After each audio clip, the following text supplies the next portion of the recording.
Hello everyone, I'm Chester44 and welcome to this Let's Play Blades of Avernum. Last episode we did El Presidente, a scenario which surprisingly didn't seem to have anything to do with the president. But then again, it looks like there are two paths for it. The right path had us turn into a bandit, and we were joining in with another group of bandits as we raided a town intending to turn it into a fortress for ourselves. Unfortunately, we failed. Now, I'm curious about the other side, if we go on the left-hand side. Let's find out. The left path. You travel down the left path. You were an Imperial soldier, fresh out of military school and 2 months into your first placement. A city called New Haven. New Haven used to be a quiet place, not particularly important or notable, but a pleasant place to live. Recently, though, a small group of bandits revealed themselves nearby and began launching attacks on the city walls. The attacks are not effective physically, but have succeeded in spreading panic throughout the city's population.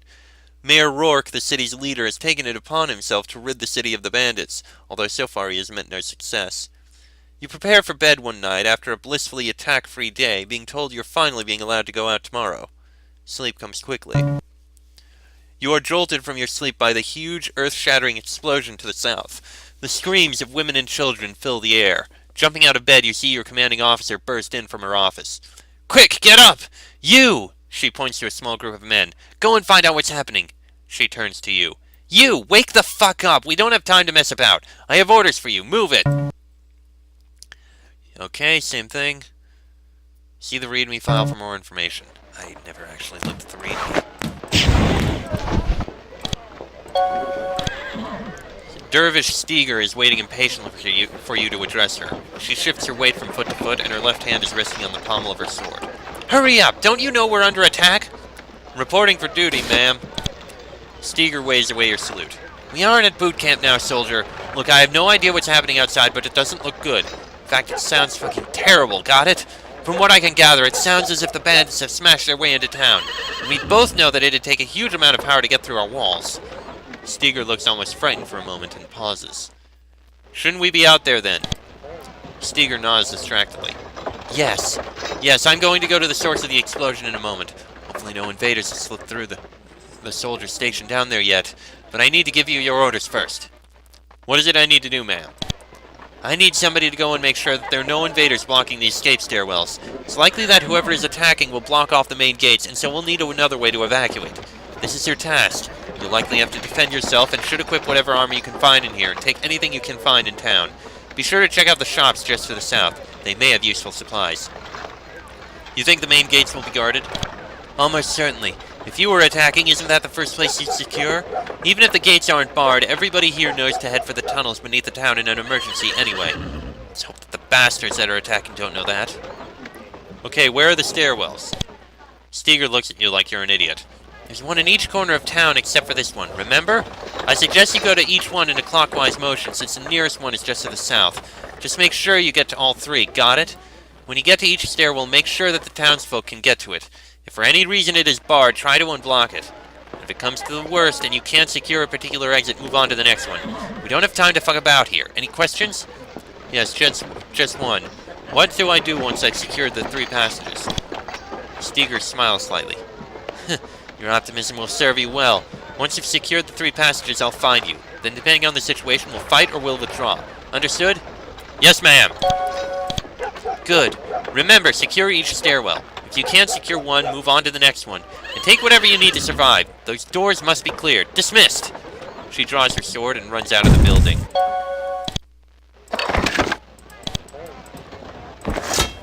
Alright then.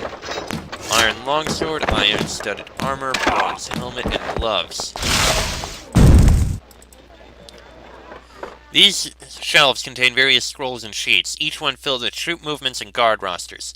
Everything is in Imperial shorthand, rendering it meaningless to non-military personnel. Needless to say, it is as boring as any Empire document you've ever seen. You learn nothing useful from it at all. Grab the arrows. Actually, yeah, I do need the shield.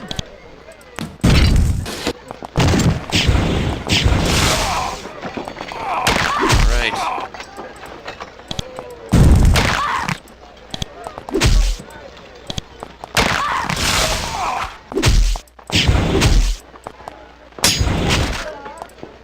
this time we're killing bandits instead of guards. This storeroom is almost completely empty. There are just a few bits and pieces left on the tables. As soon as it was clear that New Haven was being attacked, this place would have been cleaned out and the gear inside given to soldiers. Unfortunately, that means there will be very little here that you'll be able to take and use. Locker's empty. All the leather braces we could use. Yeah, I don't think there's anything else in there right now.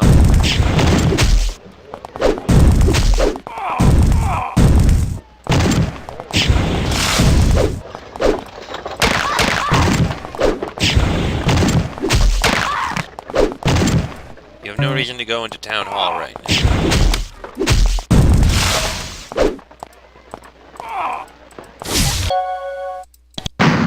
Holy crap! This door has somehow been fused into the wall that surrounds it. There's no way you'll be able to get it opened.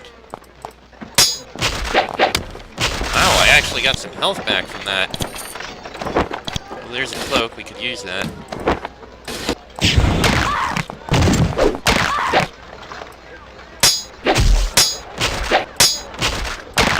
Ah, interesting. It looks like every kill I make gives me back some health. Interesting. You enter the New Haven Library. Fortunately, the place looks empty and the floor is free of bodies and blood. The invaders must not have made it here yet. Apart from the place being deserted, everything else seems as it should. These shelves contain the most popular books in the library, those that every good, literate citizen of the Empire is expected to have read. Browsing through the titles, you soon notice that there's nothing here that you haven't read several times already. Needless to say, now isn't the time to start reading them again. You move on. Beneath this trapdoor are a series of steps leading down into the library proper.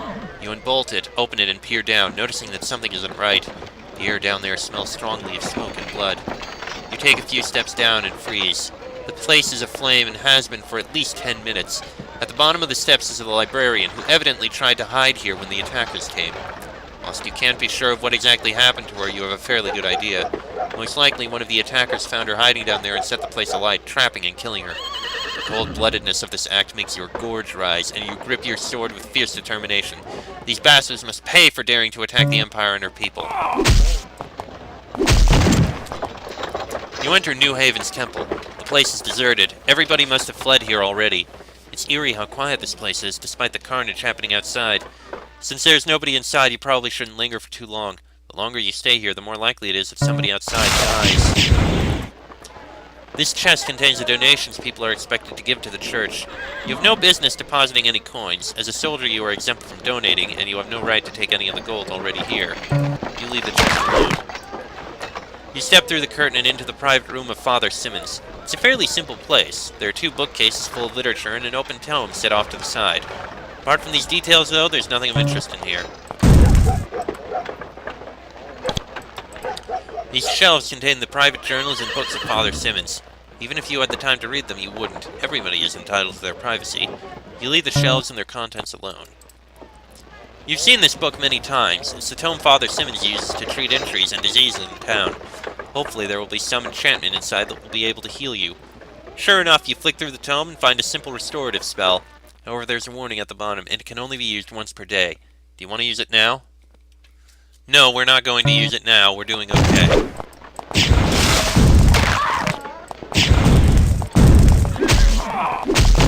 Cemetery. Got that guy.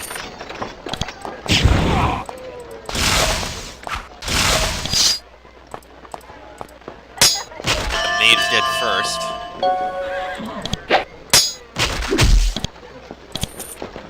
Okay. Oh, we did level up. What the hell? Yeah, why not? It's fine. This door has somehow been fused into the wall that surrounds it. There's no way you'll be able to get it open. Cloaks. Cloaks and gloves. I'd rather use a better cloak, thank you. Nothing there. You enter New Haven's bakery and are greeted by the smell of burning. At first you think it's because the baker's left one of the ovens on. However, a brief glance around shows you the real cause. Behind the counters in the kitchen there is a charred and blackened body. The invaders must have been here before you.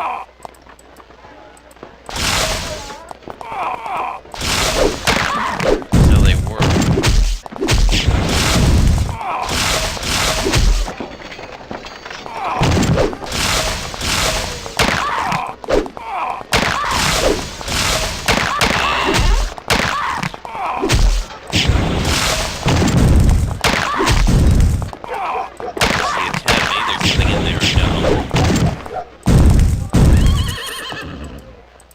This shelf contains various books about fighting and adventuring.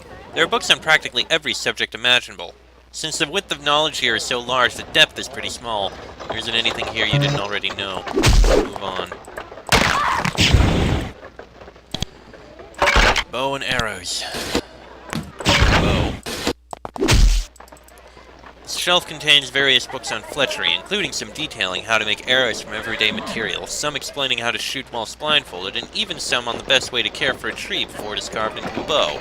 Unfortunately, despite all of this, there isn't anything that would be even remotely useful to you.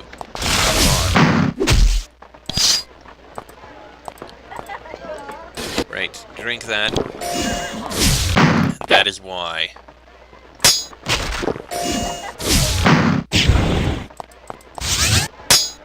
Ah, crap. Okay, I'll be right back. Alright, made it roughly back to where I was before. Let's get back to, clearing out what we can. You approach this huge crater slowly, anger boiling inside you. This must be where the invaders smashed their way into New Haven. The bodies of citizens and soldiers alike lie everywhere, and smoke still rises from the ground. Whoever did this must be made to pay. In the distance, you see several of the robed invaders. Despite your fury, it would be wise not to take these people on. You have a job to do, and you need to be alive to do it. I should stay away from there.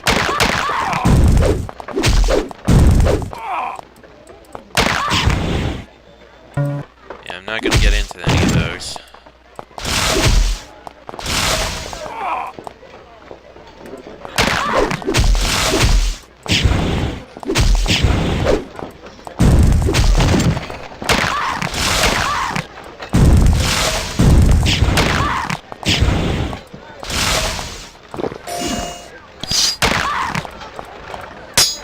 And the mage is dead. Here we go. Here's the inn.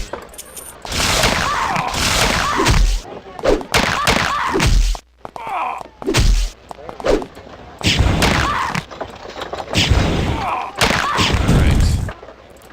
You rush over to this door. This one, unlike the others you have found, has not been blocked off yet. You open the door. It'd be best to leave it open so people can flee this town quickly. Suddenly you see Dervish Steger running towards you, hotly followed by several of your comrades. She looks furious. It's good to see you, soldier. These bastards are far better trained than we'd thought. Casualties are high, but at least now you've completed your orders. They shouldn't climb much more. Which leads me to our new problem. They've managed to get past all our patrols and are heading for Town Hall. And Mayor Rourke. We've got to get up there to defend them. Come on, we don't have much time. She flies off to the northwest. These stairs lead down into the tunnels beneath the city, eventually leading out into the mountains that surround New Haven. Right now, your mission is to make sure this path is clear, not to escape down it. You turn back.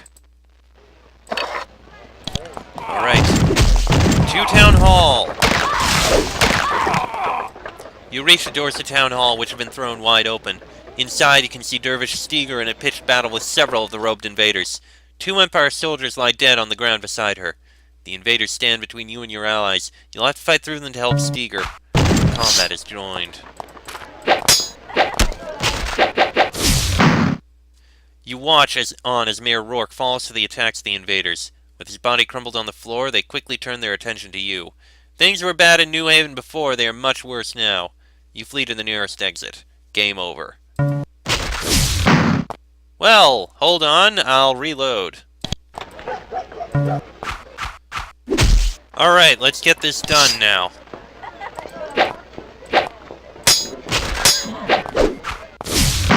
God damn it. Okay, reloading again. Alright, once again, let's try this. Let's get in there, and this time... enter combat.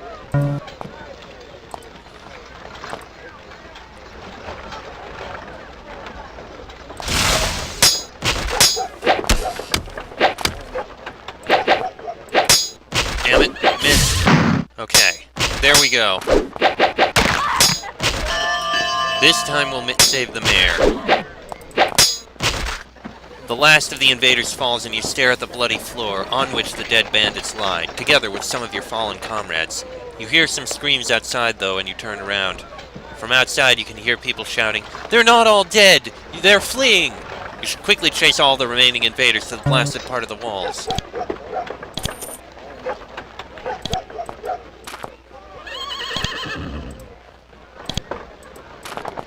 Right, to the blasted part of the walls. You arrive at the walls and watch as the last of the invaders run away. It seems that your fellow soldiers chased them away already. One of them looks at you, relief and grief in his eyes. "You did good, kid. Now it's time to clean up." In the hours that follow, the dead are lifted from the streets, their blood washed away from the cobbles. But for now, there is no time for mourning. Vengeance must come first. The end. And that's the end of the left path. That was interesting. So, both paths were basically the same story, but from different perspectives. One being the side of the defenders, and the other the side of the attackers. It's interesting seeing how it worked out. I'm guessing the way they tried to divide it was Nikki wrote one side, and Thralny wrote the other. So it's interesting. That said, that's the end of this scenario, and this episode, and the end of all these scenarios that Nikki has done. We're going to move on to the next one in the next episode. Till then, I'm Chester44, that is Fox. This has been a Blades of Avernum Let's Play, and I shall see you all next time.